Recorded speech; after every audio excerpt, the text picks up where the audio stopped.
Storm Ciara's arrival lived up to the forecasters' warnings. There are currently 409 flood alerts across England, Scotland and Wales. Sirens sounded to alert those living near the riverbanks of the impending floods. A very heavy rain are forecast. All people here can do is wait and hope for the best.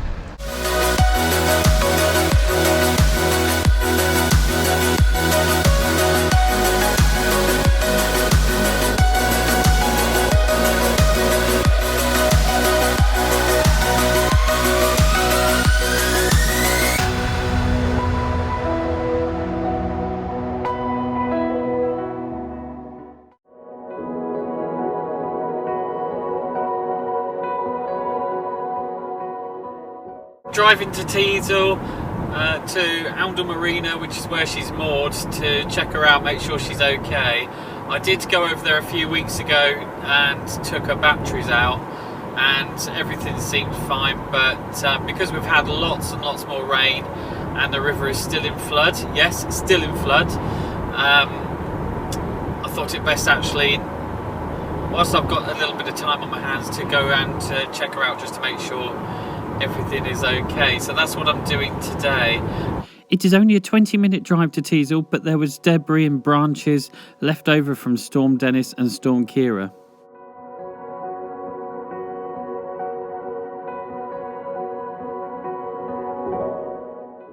The morning looked promising, with only fluffy clouds and blue skies and a gentle breeze.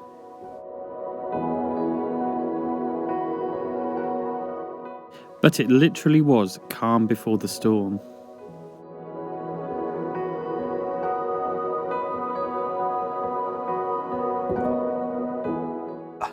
Right, keys, yeah. Teasal.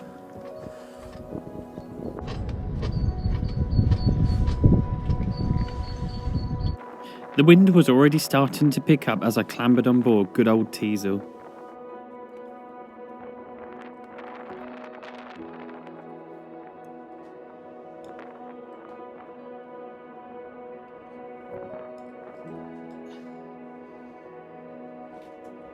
So windy.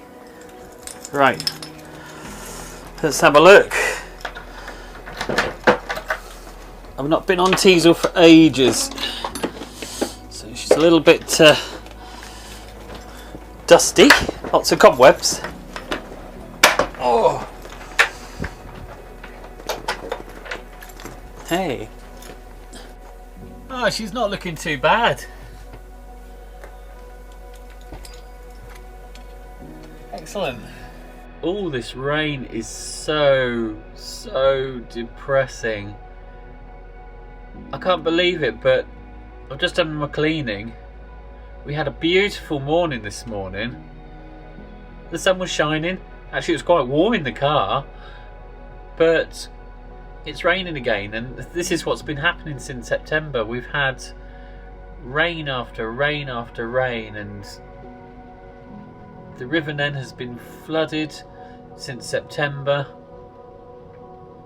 It's making my decision a little bit easier about what to do for the future of Teasal. Whether to stay on the River Nen.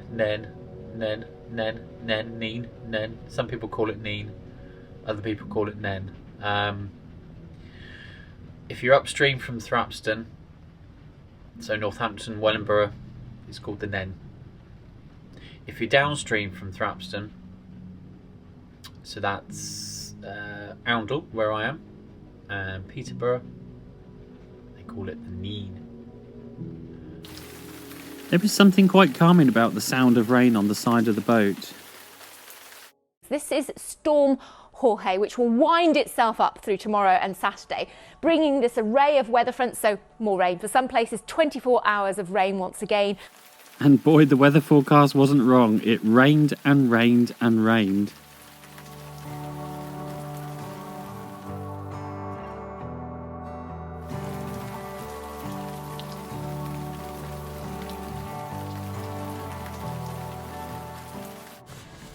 Oh, no point moping about. It's sunshine and showers. Just across the road is a beautiful country park. It's Barnwell Country Park. And on days like this, I think it's absolutely fantastic to go and visit. So instead of moping about on the boat and feeling sorry for ourselves, I think let's go for a little bit of a walk. Come on. The winter light was dazzling, but don't be fooled, it was a chilly 3 degrees centigrade.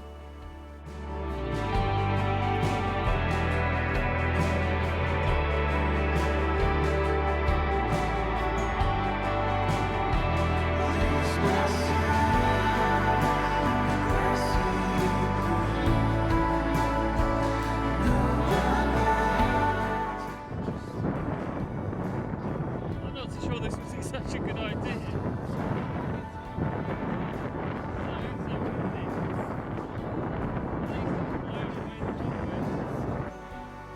The amount of standing water was incredible. The whole landscape had changed and it had turned fields to lakes.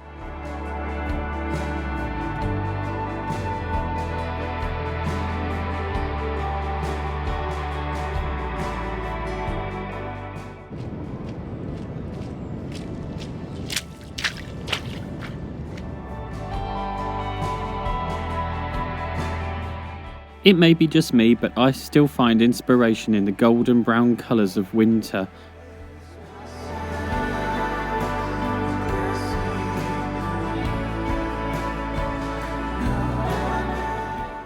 And it was nice to see signs of spring on the way with blossom on the trees.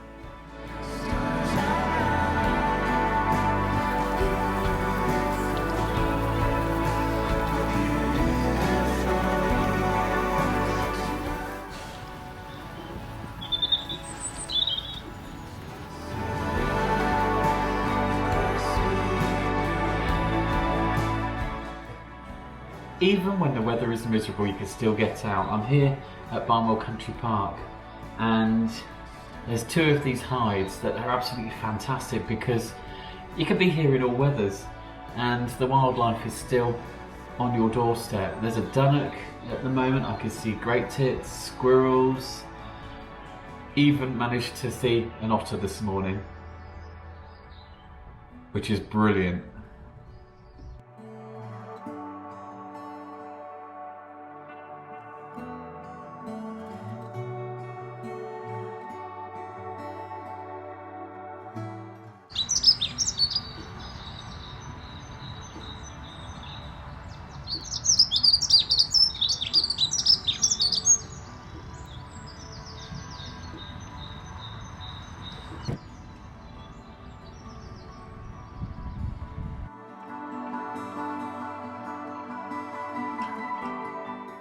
What I'm trying to put across in this episode is that you can make the best of a bad situation.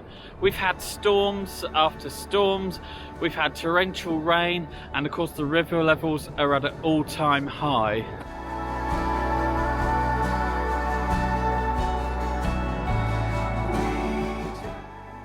To see this otter playing and showing off with his latest catch of mirror carp, it was an absolute delight to see, and really was the highlight of my day.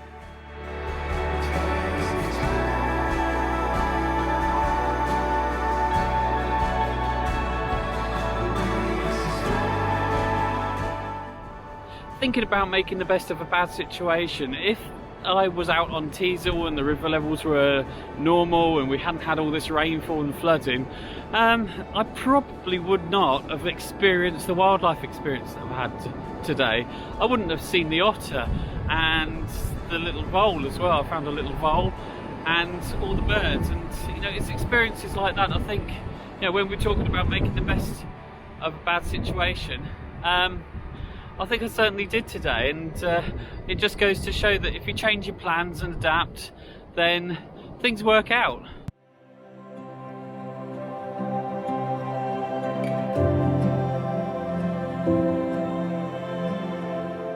Let's not forget those unfortunate people that have suffered in the floods.